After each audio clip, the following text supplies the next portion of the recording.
I have 3 boys. I almost said teenage boys, but one of them, Cody, is now 20.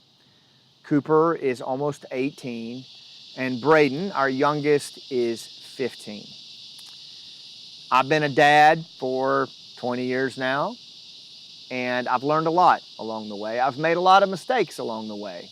Being a military man and a husband and a father has given me plenty of opportunities to screw up and to practice and learn from my own human connection skill set. One of the things that I've learned and that I'm still learning is how to engage with my sons when the stakes are high for them. Think about this for a second. I know a lot of you watching this, you have kids that range from little bitty to grown. And how many times have you engaged with your kids when they come up to you to tell you something that to them it means life or death, or it's the most important thing in the world? Hey dad, hey dad, hey dad, listen, hey dad, right? And what do we do? What do we do? Son, not right now. Dad's watching America's Got Talent.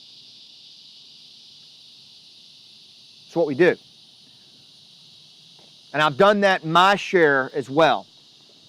And the other thing that I like to do is when my sons come to me with something or there's an issue, is I want to tell them right away how they need to fix it. Before they even get or with my wife, before they get the words out of their mind, out of their mouth, good news, I know how to fix it. And I'm going to tell you before you can even punctuate your sentence. No. Both of those obviously land flat. And as you listen to this, you might even be, chuckling a little bit. But you know you've done it too, right? So this video, we're going to talk about how to not do that, and more importantly, how to take it an even step further and how to lean in and really maximize the conversations. I mean, flip that around. I've had some conversations since I've been working on this with like my youngest son, Braden, who is in his 10th grade year in high school. If he comes to me with something, what I try to do is really listen to what's being said, really be present, really lean in and ask him how he feels about that. Or if I do share something, I share from a place of vulnerability.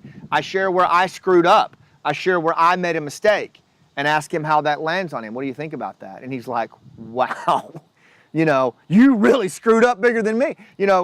And what I found is the connection runs deeper and we're able to move forward toward our goals, right? I don't do that all the time, but I've learned to do that better. And I've learned to do that same approach with clients, with real estate deals. I've learned to lean in when I'm talking with corporate leaders, lean in when I'm talking with small business owners, when I'm coaching someone right here in the Story Lab in my coaching program, how to tell their story, or working with a veteran who's transitioning. I lean in. I lean in and I get really present, because if you're going to own the room, one of the most important things you can do if you're going to achieve relevance and fulfill on the reciprocity of the people you serve, where they want to follow you, buy from you, invest in you, you got to lean in. So much so that in this low trust, high stakes environment, the people who do that, they have an unfair advantage, right? But that means you have to know this at a conscious level, not a semi-conscious level. We got to move the needle from instinct to skill, right? So how do we do that? How do we lean in? Well, the first thing I need you to know is this, to truly appreciate what I'm talking about. There are a lot of studies that show your body language, your physicality in an interpersonal engagement is up to 60% of the human connection. Think about that for a second. 60%. Another 30% is voice tonality, and then maybe 10% is the actual spoken word. But where do we spend most of our time, Wes? In the spoken word, from the neck up. We leave the physicality, the presence, the intention, the availability, we leave it out. And so we are virtually and literally leaving value on the table. Value in the form of social capital, human connection, and yes, revenue.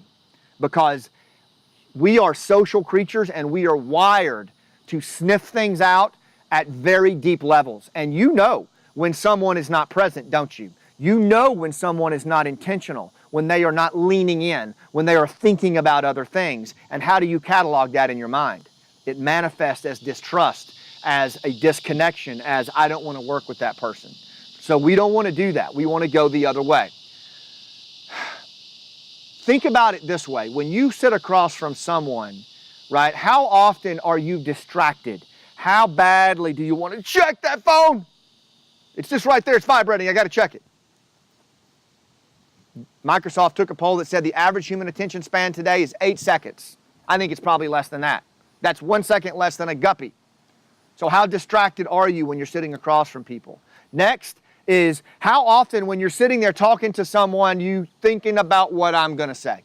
Boy, as soon as they get to me, I'm going to be ready. Or I'm already thinking. So what's happening then? You've shut that other person out, right? Shoop, the wall is up and you're thinking about in your head what you're going to say. The next thing is we are in our head. We're communicating from up here, right? We're all caught up in our head. And when we are like that, we get into this state that is not connective. And it looks like you don't trust yourself. Right? Because you're all in your head, right? How often do you do that? It's all about, basically being present. And a lot of times when we're engaged with people, we're not present. We're not available. And it's because we don't take the time to get intentional. We're not deliberate about how we show up. Remember, leadership, guys, rooftop leadership, is the management of energy, according to Professor James Clausen. Yours and those around you. That's your job. Your job as a leader is to manage your own energy and the energy of those around you. Well, if you're going to lean in and connect with people, you only have so much energy to give before you start dissipating and tapping out. Have you ever experienced that in a conversation where one person just talks the whole time and you're like, oh my God, and you lose all your energy, right? So we want to be very intentional about our own energy and how we manage the energy of those around us by leaning in. Here's some things you can work on to do that. And again, if you'll do this, you have a huge edge. Nobody else does this. These are small moves, big outcomes. One is prepare to show up.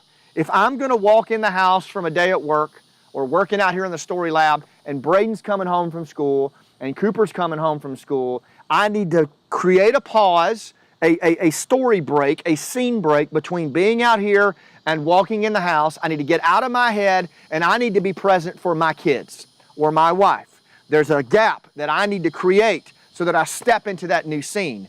One of the best ways to do that, big belly expand, inhale. Squeeze belly to spine, exhale, right? Dr. Belisa Veronich teaches that. It's a lower body breath. Do 3 of those and watch how your parasympathetic nervous system kicks in and you hit that calm and connect state and you're ready to walk in present. There's some other techniques I teach called pre-engagement prep. Get into our Rooftop Leadership Mastery community and you can learn those. Huge game changer for when you have to go and lean in. But the breath is a great place to start. Next is check in with how they're doing, right? Check in with them. If you find your mind starting to wander or you're wondering to check your phone or wonder what's for supper, you immediately need to check in with them. With your eye contact, you need to literally lean in, point your feet towards them. Watch, your feet are probably pointing towards the door because you're ready to go. Our body does not lie, right? Up here, about 50% of the time. Down here, body doesn't lie. So keep the feet pointed right at them. Lean in, show your chest, don't cover, be present.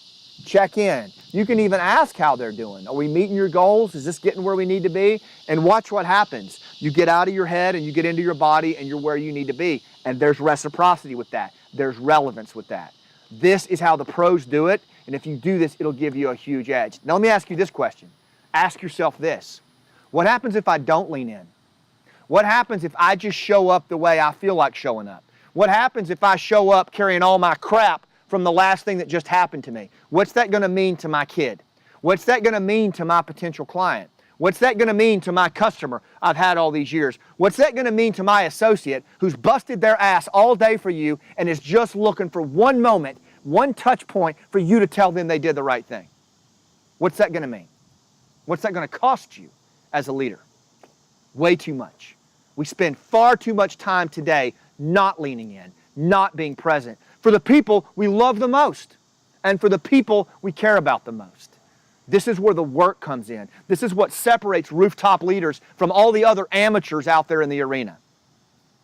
It's about serving and being relevant to the people you serve and the problems they face and the desires they have. Lean in.